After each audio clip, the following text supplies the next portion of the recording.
Et bienvenue dans cette nouvelle émission, c'est François, j'espère que tu vas très très très très bien. Aujourd'hui nous allons parler d'investissement comme c'est original.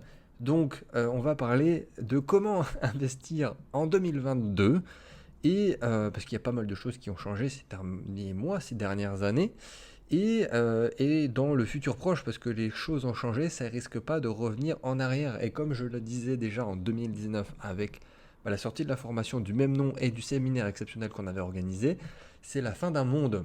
Alors par contre, ça ne veut pas dire que c'est la fin du monde. On n'est pas un collapsologue euh, pessimiste. On, on est sur la fin d'un monde, ce qui veut dire qu'on aura un nouveau monde qui, je l'espère, permettra à l'être humain de corriger ses défauts. Ça, c'est à lui de se regarder en face. Mais aujourd'hui, on va voir ainsi comment investir euh, et, et le faire intelligemment. Parce qu'au final, comme beaucoup de choses, et encore plus en France, alors je ne jette pas la pierre à ce magnifique pays que j'adore, mais une maladie franco-française, c'est quand même l'administratif, les institutions, et ainsi, quand il y a des changements, et plus ça va, plus il y a des changements, et plus ils sont exponentiels, donc ça va de plus en plus vite, à commencer par la technologie, l'innovation, et des problèmes non négligeables comme le changement climatique, enfin ce genre de choses, ce qui va faire que en fait le système français est très très très très lent à réagir quand il réagit. Donc pourquoi je dis ça par exemple, c'est ça, ça me fait penser tout simplement à n'importe quel CGP, donc gestionnaire de patrimoine, conseiller en investissement financier SIF traditionnel. Déjà les mecs ils viennent de découvrir les cryptos et surtout ils sont très old school, ils sont à l'ancienne. Alors euh, il y a des exceptions. Je parle de la majorité. Je suis bien placé pour le savoir parce que je suis en interne et du coup j'ai des réunions régulièrement. Mais que ce soit en visio, que ce soit en direct, que ce soit les personnes que je côtoie, que ce soit les réunions physiques des CGP-SIF, je parle vraiment des officiels, hein, de ceux qui ont un diplôme, ils sont encore, les mecs ils sont dans les années 90. C'est comme, ils font investir leurs clients comme si tout allait bien, comme si on avait une croissance, comme si on avait un PIB positif déjà, j'allais dire à deux chiffres, même pas, et comme si on n'avait pas de problématique et que les choses n'allaient pas changer et qu'il y avait plein d'investissements et de systèmes et de choses qui ne devraient pas exister, enfin qui ne devraient plus exister en fait dans quelques années. Et ils continuent d'investir comme ça et donc ils te font investir sur des supports enfin, qui étaient bien à l'époque, enfin qui étaient bien. Après on parle même pas d'un point de vue éthique, mais qui étaient cohérents et qui étaient pertinents pour les personnes à l'époque. Et donc voilà, c'est très très très très lent. Et j'ai intitulé, enfin je pense l'intituler, parce que là je l'enregistre et je ne l'ai toujours pas mis en ligne, mais je pense intituler ce podcast Investir comme avant, c'est fini. Et, entre parenthèses, apprendre à perdre pour mieux gagner. Parce que je vais parler un petit peu des deux, parce que les deux sont liés. Bon, je pensais au départ faire deux émissions complètement différentes, mais en fait non, c'est vraiment très lié. Et donc on va faire une seule émission podcast. Voilà, très longue introduction, mais ô combien important, et je voulais te le dire dès le départ, pour te garder déjà, et pour faire preuve de curiosité. Donc merci déjà pour vos retours sur l'émission crypto de l'émission précédente. Alors, je ne le fais pas à chaque fois, mais là vraiment, non seulement elle était très importante, donc si tu l'as pas écouté, si tu l'as loupé, vas-y fonce et peut-être que tu me remercieras. Et puis il y a eu quand même pas mal de commentaires très positifs, ça en a rassuré plus d'un. C'était la première chose, parce que bon, c'est toujours la même chose. Quand ça va mal, on a l'impression que ça va jamais se retourner, et pourtant, bizarrement, c'est là qu'il faut investir, et c'est toujours les grandes fortunes qui se sont créées dans les crises, crise financière, crise économique, crash financier, crash boursier, crash crypto. Donc voilà, j'avais fait en sorte que l'émission ne soit pas trop longue, qu'elle soit synthétisée, qu'elle soit accessible pour tout le monde. Donc merci pour vos retours sur l'émission crypto. Avant d'enchaîner sur ce podcast, donc d'investir comme avant c'est fini, petit très rapide appel à l'action. On vient de recevoir le replay de mon séminaire enfin, plus d'un mois après. Donc toutes les conférences, 13 conférences, donc ça représente plus de 10 heures de contenu très pointu, exceptionnel, excellent, parce que les conférenciers ont été excellents. Donc ce que je te propose, c'est que exceptionnellement, parce que j'ai eu des demandes encore après, et que sur le moment, il n'y en a qui n'ont pas eu le temps, puis sur le moment, certains attendent aussi de voir si le séminaire se passe bien. Bon, c'est ainsi. Donc exceptionnellement, je propose de nouveau l'offre que j'avais proposée à l'époque, juste avant et pendant le week-end de séminaire, parce que l'offre avait été arrêtée le soir même du séminaire. Donc je te repropose l'offre à moins 70% qui avait été proposée. Donc voilà, aujourd'hui, je pense, je vais le mettre que sur 24 heures, voilà, faut pas non plus exagérer, parce qu'il y en a qui étaient passés à l'action, qui ont fait les choses bien à l'époque. Donc voilà, pendant encore, jusqu'à ce soir, tout simplement, jusqu'à ce soir, minuit, 23h59, ensuite à minuit, il n'y a plus rien. Donc moins 70% par rapport au prix du billet, parce que moi je vends le replay au prix du billet place standard, place minimum en termes de tarifs, et en temps normal. Et là, pendant 24 heures, un petit peu moins de 24 heures, parce que la journée a déjà commencé, tu as la possibilité, dernière chance, toute dernière chance, avant de passer au prochain séminaire, avant de au prochain événement. On verra bien, j'espère en faire plein d'autres en 2022. Donc tu as encore pendant quelques heures la possibilité de mettre la main dessus. Je t'en dis pas plus, tu as tous les détails, tu as tous les sujets, tu as les dizaines et les dizaines et les dizaines de thématiques qui ont été abordées. Et voilà. Donc aujourd'hui, alors dernière chose, donc on ferme cette parenthèse, et avant de démarrer, j'ai le prochain podcast aussi qui a été préparé, très succinctement, mais j'ai déjà l'idée. Ça va être une continuité en fait de ce podcast-là. Je ne sais pas encore comment je vais l'appeler. Ça peut être comment survivre à une crise ou X pistes pour investir pour les prochaines années ou X manières de sortir du système. Enfin, je verrai bien. Donc voilà, on va dire que ça, aujourd'hui c'est la partie 1, part 1, et ensuite on a la partie 2, part 2, qui arrivera dans les jours qui viennent. Mais tout ça aussi pour te dire que si tu as des idées de sujets à aborder, sujets précis, nichés, ou plutôt généraliste, macro, sur quelque chose de précis, n'hésite pas. Alors il y a des interviews aussi qui sont prévues, donc ça c'est surprise, mais voilà, autant il y a des périodes où j'ai beaucoup d'idées, beaucoup de sujets à traiter, voilà, autant là des fois ça arrive, on a déjà suggéré des sujets ou des choses à revoir ensemble, mais vraiment n'hésite pas. Et fais-le vraiment, voilà, propose-moi en commun. Soit tu fais pause maintenant, soit en fonction de où tu es, de ce que tu fais, en même temps que tu m'écoutes, je ne sais pas. Tu peux continuer à faire ce que tu fais ou à me proposer quelque chose en commentaire en termes de sujets, de thématiques à aborder, de questions précises. On pourrait même très bien faire aussi une FAQ. En général, j'en faisais une tous les ans, de grosses FAQ où je prenais plein de petites questions qui n'étaient pas nécessairement nécessaires de traiter en long et en large. On pourra faire ça aussi bientôt, ça fait très très longtemps. Et donc voilà, mets-moi ça en commentaire. On y va, c'est parti. L'émission du jour, investir comme avant c'est fini et apprendre à perdre pour mieux gagner. Donc écoute jusqu'au bout parce que c'est le genre d'émission qui, certes sur le papier, n'est pas technique par rapport à certaines émissions, mais qui va faire que dans ses subtilités, ça peut être impactant pour toi. Voilà. Et reste bien jusqu'à la fin, tu vas voir, je ne t'en dis pas plus. Donc au programme, 3 choses que je me suis noté là, je l'ai sous les yeux, sur mon papier. C'est simple sur le papier, justement, mais complexe à la fois. Donc on va voir déjà le top des raisons qui font que l'investisseur n'a pas le parcours qu'il souhaiterait avoir. Et ce, parfois, sans s'en rendre compte. C'est-à-dire qu'on peut, par faute d'inattention, tomber dans certains travers que je vais te mentionner. Donc, est-ce que toi, tu es un bon investisseur? Est-ce que d'après toi, tu te considères être un bon investisseur déjà? On verra ça ensemble. Donc, deuxième partie, la vision de l'investissement aujourd'hui, en tout cas celle que j'ai d'aujourd'hui. Et quand je dis aujourd'hui, ça veut dire aussi celle de demain. Et en 3, on va mettre quelques solutions en place. Enfin, je vais te proposer 2-3 choses plutôt sympas, déjà que j'ai déjà mentionné, d'autres non. C'est toujours très bien d'en reparler. Donc voilà. Donc, alors, pourquoi ce sujet d'émission déjà?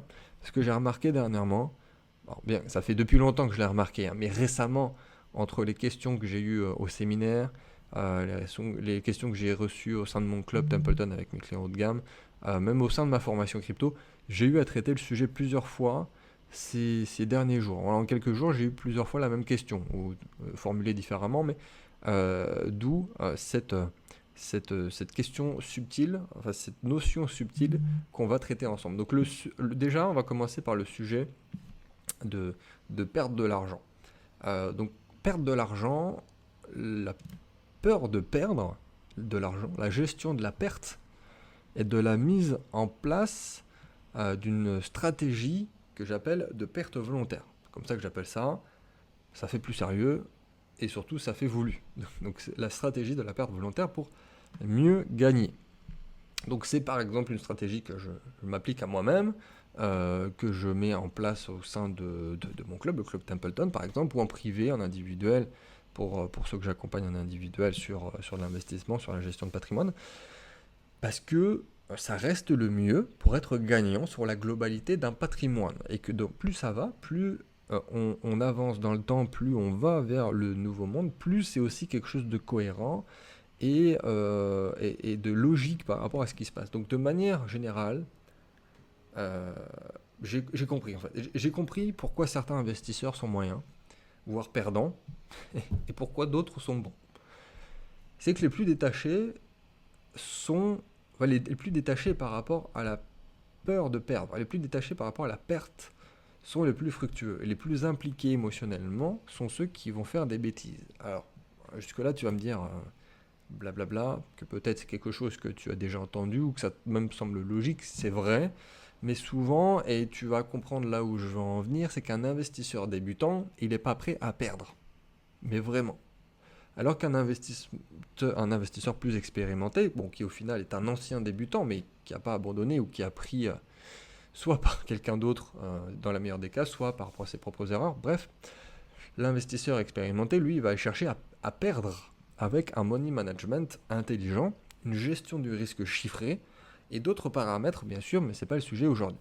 Donc, et là, je parle de tout, quel que soit le domaine d'investissement. Tu peux même réfléchir par rapport à ce qui t'intéresse toi le plus et de continuer à écouter l'émission par rapport à ce qui t'intéresse le plus, mais quel que soit le marché, c'est IMO, crypto, trading, equity, chevaux, voilà, pour les clients qui m'écoutent et ceux qui ont investi dans des chevaux avec moi. C'est le même principe. Donc en trading, c'est quand même quelque chose de plus répandu parce que c'est le concept même de cette activité, c'est faire sans trade.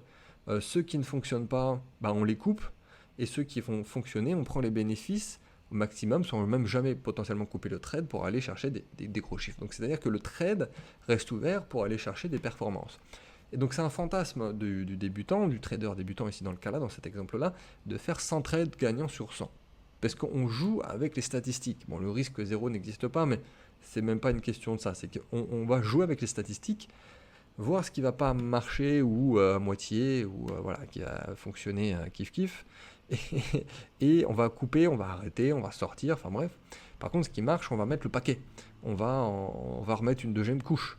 Donc les autres investissements, hors trading, alors on joue moins sur les stats que le trading, parce que le trading c'est ça, c'est le principe même, c'est ce qu'on appelle l'analyse technique, c'est des stats, c'est des probas.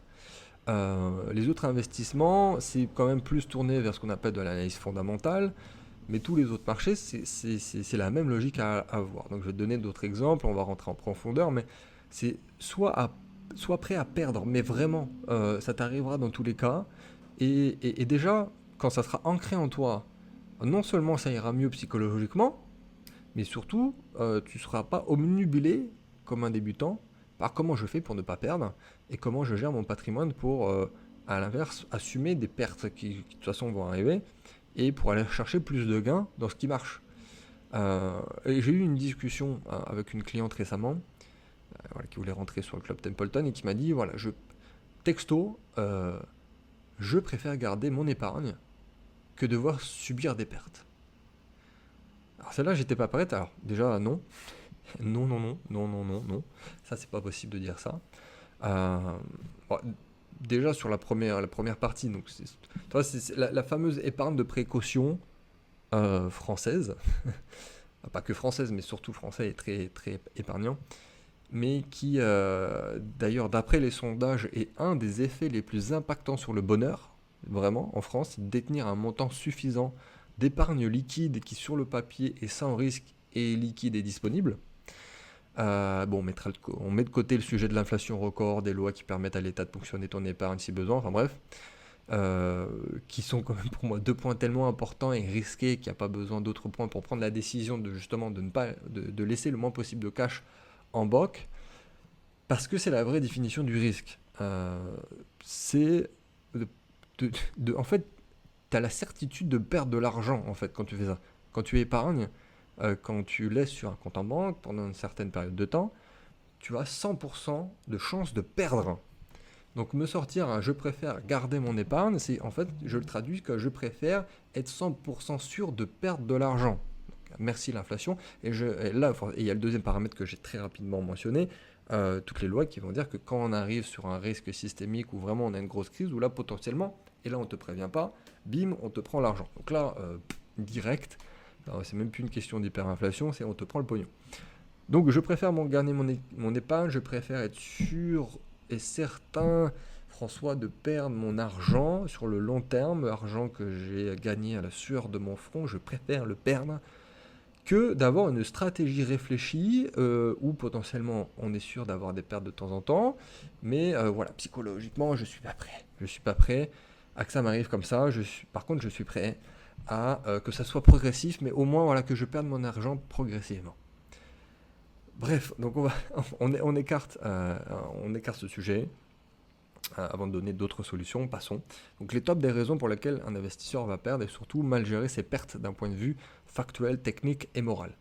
Déjà, sur la peur de perdre, enfin il y a la peur de perdre en tant que tel, la peur d'avoir peur.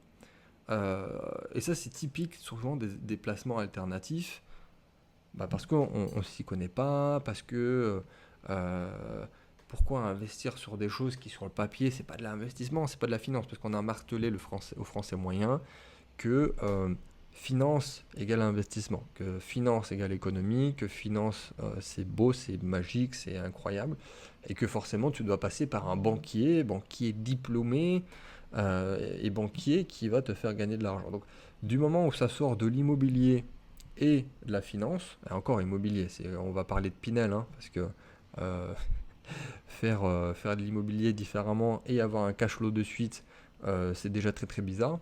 Donc voilà, il y a la peur d'avoir peur qui est due à l'alternative.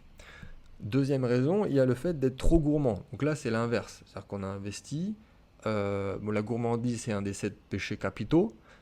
Mais là, je pense que vous êtes nombreux à vous mordre les doigts. Et surtout, vous en êtes pleinement impacté avec les cryptos. Vous avez été trop gourmand, les gars. Et je l'avais déjà donné cet exemple, mais c'est pas le seul du tout, il y en a plein d'autres. Mais des personnes qui m'ont dit ah, mais j'ai fait x10, c'est repassé à x5, et puis c'est retombé à x2,5. C'est la déprime totale. À quel moment tu prends aucun bénéfice quand tu fais x10? T'as fait 1000%. T'as fait 1000% en 6 mois. À quel moment tu prends jamais aucun bénéfice? Donc, je ne dis pas de prendre tous les bénéfices, même pas non plus les 90% de ton patrimoine, ton portefeuille crypto là en l'occurrence, mais il faut jamais être trop gourmand. Donc là, c'est une perte qui, d'ailleurs, même sur le papier, n'est pas une perte parce que tu es toujours en positif. Hein. Je l'espère pour certains. Pour d'autres, malheureusement, non, parce qu'ils ont acheté. Bon, là, en fait, c'était une erreur de débutant, une erreur de marché, une erreur quand tu es rentré sur le marché. Donc, c'est pas le fait de perdre. C'était une mauvaise gestion, des mauvais conseils, enfin, peu importe. Et voilà, tu passes de x10 à x2. Sur le papier, ça fait très, très, très, très mal, mais tu es quand même en positif. Tu as été juste trop gourmand. C'était la deuxième raison. Troisième raison, c'est la méconnaissance de l'individu, couplée au mensonge du système. C'est-à-dire que, voilà, ce qu'on a dit un peu tout à l'heure, avec l'alternative, mais là, c'est la vraie méconnaissance. C'est-à-dire qu'il faut investir sur un Pinel, il faut investir sur l'assurance vie, il faut investir comme tout le monde, il faut investir dans nos produits, il faut faire confiance aux banquiers, il ne faut surtout pas aller voir ailleurs. Que le Pinel et l'assurance vie ou d'autres produits un petit peu moins connus. Donc voilà, peur, méconnaissance, gourmandise, c'est déjà 3 choses que je vois la plupart du temps. Alors les deux premiers sont liés. Hein. On a souvent, le premier et le troisième sont liés, c'est-à-dire qu'on a souvent peur de ce qu'on ne connaît pas. Des fois, c'est une peur irrationnelle, on a juste peur d'avoir peur, et des fois, on a la connaissance et on a toujours peur. Et souvent, ça vient de la méconnaissance, mais certains n'ont pas peur alors qu'ils n'ont aucune connaissance. Là aussi, ça peut être très dangereux. Ils n'ont pas peur d'avoir peur. ils ont une méconnaissance absolue d'un marché, mais ils vendent maisons, voitures, femmes et enfants pour acheter du Bitcoin au pire des moments. Donc ça, c'est un autre cas, donc c'est pour ça que je l'ai distingué quand même. Euh, donc, et la peur de perdre aussi, c'est une peur bien précise, c'est une peur qui est liée au manque, c'est une peur de manquer de sécurité, c'est le cerveau reptilien. Bon, il y a d'autres états de fait également, mais au moins celle-ci s'explique, et comme beaucoup de choses, comme beaucoup de peurs, hormis la peur de mourir, il n'y a aucune peur qui est rationnelle. Donc déjà, quand on se dit ça, quand on arrive à prendre du recul par rapport à ça, déjà, c'est top. Donc la gourmandise, à l'inverse, c'est peut-être le défaut opposé. On a plus du tout le peur de perdre, et on a des connaissances, et le défaut suivant qui vient, c'est d'en vouloir trop et de ne plus respecter ses propres préconisations, son propre savoir finalement, et on n'avait plus peur de perdre, mais on perd. Et par exemple, à mon séminaire, ma conférence, c'était, de tête, c'était investir et entreprendre durant la période de crise civilisationnelle en cours, plan d'action. Donc on a vu comment devenir un bon investisseur, un bon entrepreneur éclairé durant ce que j'ai appelé la chaotisation actuelle interparadigmique, pardon, c'est-à-dire entre deux mondes, entre la fin d'un monde et un nouveau monde. Parce qu'on n'est ni dans l'ancien, parce qu'on est en train de s'extirper, on n'est pas non plus encore dans le nouveau, parce qu'il y a encore des années, des décennies pour qu'on y arrive pleinement. Donc on est entre deux paradigmes, on est dans un changement de paradigme, donc on est dans un chaotisation interparadigmatique. Et on a parlé de macroéconomie, de géopolitique, et d'investir son argent au bon endroit, etc. Donc j'ai donné des solutions, mais ce que je voulais te dire aujourd'hui également, parce que les solutions, je vais surtout les développer dans la partie 2 de la prochaine émission, mais ce que je voulais te dire aujourd'hui également, dans cette émission, c'est que la gestion en bon père de famille, ça n'existe plus. Alors ça, tu peux l'oublier. T'entends ça de quelqu'un, alors la plupart du temps, tu vas entendre ça d'un investisseur à la Warren Buffett qui est un boomer ou qui a plus de X années. Mais ça, tu l'oublies. Donc on ne peut plus avoir un portefeuille 100% passif qu'on avait il y a 10 ans, 20 ans, 30 ans.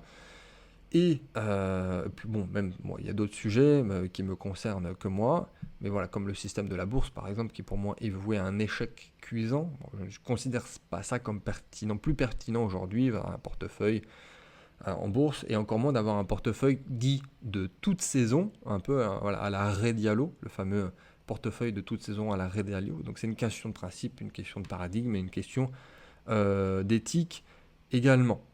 Donc alors qu'est-ce que ça veut dire? Ça veut dire que tout simplement, c'est qu'il va y avoir un minimum de proactivité aujourd'hui à avoir si tu as investi. Moi, j'espère que tu as investi, mais si on veut pas se faire happer complètement par les changements du monde actuel, et je parle même pas par exemple, de se faire bouffer par l'inflation, ça on en a déjà parlé, mais il n'y a pas que ça va au-delà de ça. Donc non seulement tu dois savoir investir aujourd'hui pour survivre, tout simplement, il faut investir pour survivre, et en plus, il faut accepter le fait de perdre pour gagner. D'où, dans le titre de cette émission, le fait qu'il y ait deux parties. Enfin bref.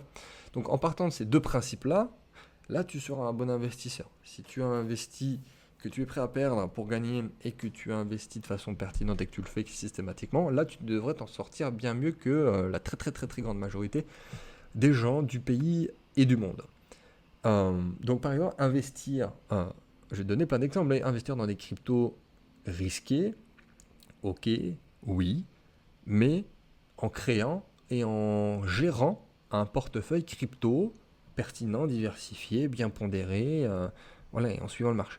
Investir dans des entreprises non cotées, l'equity, le capital risque, oui, mais en faisant déjà une vraie due diligence, une vraie analyse, et surtout sur plusieurs dizaines de positions. Investir dans des chevaux, je sais que vous l'aimez bien celle-là, oui, mais sur plusieurs, et en identifiant le ou lesquels performent le mieux. On retrouve la notion du trading que j'ai fait le parallèle tout à l'heure, et en mettant le paquet sur ceux qui performent le mieux, quitte à revendre ceux qui performent le moins pour avoir un fonds de roulement et se retrouver qu'avec ce qui fonctionne le mieux et mettre le paquet dessus.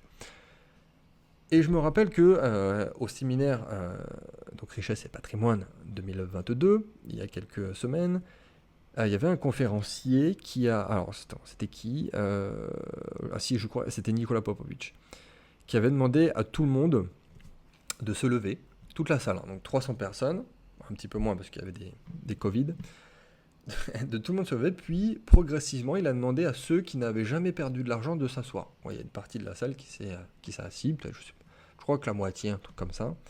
Puis il a dit, tous ceux qui ont perdu moins de 10 000 euros, asseyez-vous. Et il a continué comme ça. Ceux qui ont perdu moins de 50 000 euros, ceux qui ont perdu 100 000 euros au moins, ceux qui ont perdu 300 000 euros au moins, et ainsi de suite. Et à la fin, il ne restait plus que 2 ou 3 personnes. Mais j'ai trouvé l'exercice non seulement sur le moment, et c'était excellent, mais avec le recul et avec cette émission que je suis en train d'enregistrer, c'est super pertinent parce que tu vois que finalement, plus ça allait, plus c'était ceux qui avaient un patrimoine euh, important, qui étaient ceux qui avaient perdu le plus. Et évidemment, c'est ceux qui n'avaient absolument rien perdu. Alors, soit ils étaient très jeunes, ils étaient débutants, soit ils venaient de débuter. Ils venaient de commencer en fait leur carrière d'investissement. Et j'étais un des derniers à m'asseoir. Alors, ce qui a été étonné certains, vraiment, ça, il y en a qui se sont retournés. Enfin, François, il est toujours pas assis, il a perdu de l'argent. Alors, j'aurais pu ne pas jouer le jeu, hein, et faire comme si j'avais jamais perdu d'argent. Bon, après tout, c'est mon séminaire, je fais genre. Donc, je ne l'ai pas fait, j'ai perdu de l'argent, mais le fait d'avoir perdu plus de 6 chiffres m'en a fait gagner 7, très largement. Mais parce que ça a été fait avec un plan d'action, volontairement, et que c'était calculé. Et c'est pas facile du tout à comprendre pour certains. Et même, admettons que tu n'es pas encore investisseur ou que tu es débutant et ainsi de suite, tu peux avoir l'impression que c'est facile, mais quand tu es dedans, je peux t'assurer que la plupart des gens ne le comprennent pas. C'est ce que je fais faire à mes clients, donc je suis bien positionné aussi pour avoir ce genre de retour, avoir les peurs qui ressurgissent. Voilà, donc tout ça. Et pour que ça soit clair, euh, si j'avais pas placé des billes voilà, sur des toutes petites cryptos, des small caps, j'en ai fait beaucoup, hein, qui viennent de sortir et qui se sont cassés la gueule, j'aurais jamais fait plusieurs fois 100. Plusieurs fois 100. Donc je te laisse faire le calcul, même si tu as 5, 10, 15 positions qui tombent à zéro, complètement à zéro, ras les pâquerettes, walou nada, ce qui statistiquement n'arrive pas, hein, parce que sur 10 positions, même si ça se casse la gueule, il y en a toujours X qui vont performer un tout petit peu, d'autres qui vont perdre, mais pas en totalité. Donc bref, admettons même que les 10, les 15, les 20 tombent à zéro. Je te laisse faire le calcul. Donc statistiquement, ça n'arrive pas. C'est un scénario extrêmement pessimiste que je suis en train de te donner, mais derrière, j'ai des gains exceptionnels. Si je n'avais pas eu plusieurs pertes sur des investissements en start-up, ou des retours de capital, mais moindres, parce que il y a eu levée de fonds et que derrière c'est rentré en bourse, mais que du coup la valorisation était moindre et que le prix, enfin bref, des pertes en fait sur de l'equity, je n'aurais pas eu certaines en portefeuille qui ont fait x4, x25, x40 et ainsi de suite. Et je peux te donner plein d'exemples comme ça. Et globalement, j'ai certains clients qui, en l'espace d'un an, 2 ans, vont faire, que ce soit en perso, enfin en privé ou avec le club, certains ils vont avoir une moyenne de x2, d'autres qui vont faire une moyenne de x3 au bas mot, avec le contexte actuel en plus, hein, donc quand même ça reste exceptionnel, sans compter certaines valorisations. En plus, il n'y a pas eu d'exit, parce que les meilleures valorisations, en plus, c'est celles qu'on va avoir en tout dernier, parce que les moins bonnes, ça sort en premier, et les excellentes, ça sort au bout de 5 ans, de 10 ans. Mais pas avec 100% de réussite sur les investissements. Mais pas avec 100% de réussite sur les investissements. Donc voilà, je te pose la question, est-ce que tu veux 100% de réussite, enfin, sur le papier encore une fois, mais pour que tu fasses 5% de renta annuel, ramené à zéro avec l'inflation actuelle en France, bref, j'aime bien la placer à chaque fois, ou avoir des pertes, perdre de l'argent, oulala, voir son capital diminuer, tomber sur certaines positions, avoir donc en toute logique un pourcentage d'échec sur l'ensemble de tes investissements, mais faire 100%, 200%, 300% de renta. Donc à toi de voir dans quelle psychologie en fait tu souhaites être. Donc c'est-à-dire annoncer autour de toi que tu es un winner absolu, que tu as fait 20 sur 20, mais pas gagner d'argent, ou annoncer publiquement que tu assumes des mauvais mouvements, même potentiellement assumer des critiques, hein, qu'on se moque de toi par des personnes qui n'ont pas fait ce que tu as fait, mais que tu gagnes de l'argent. Voilà, donc quelle équipe tu es? Tu es dans la team Ego ou tu es dans la team Gain? Team Ego versus team Gain. Donc voilà. Bon, après, il n'y a pas que deux équipes. Parce que si tu es dans aucune de ces deux équipes, il y a la troisième équipe, c'est la team je me prends l'inflation dans la gueule et je perds du pouvoir d'achat et je vais avoir des difficultés à subvenir à mes besoins. Alors, oui, le nom de cette équipe est un peu plus long.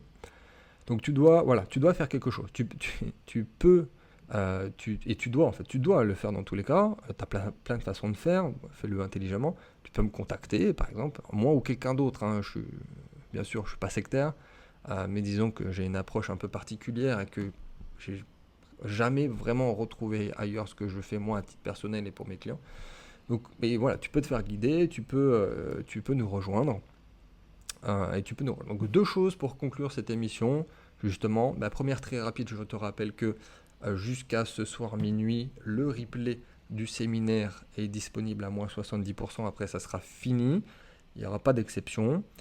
Et en plus, deuxième chose que je t'avais dit tout au début, où j'ai teasé tout au début, et je sais que ça va plaire à certains, ça fait un moment que certains l'attendaient, je vais rajouter dans la description le fameux Typeform pour m'avoir moi en direct.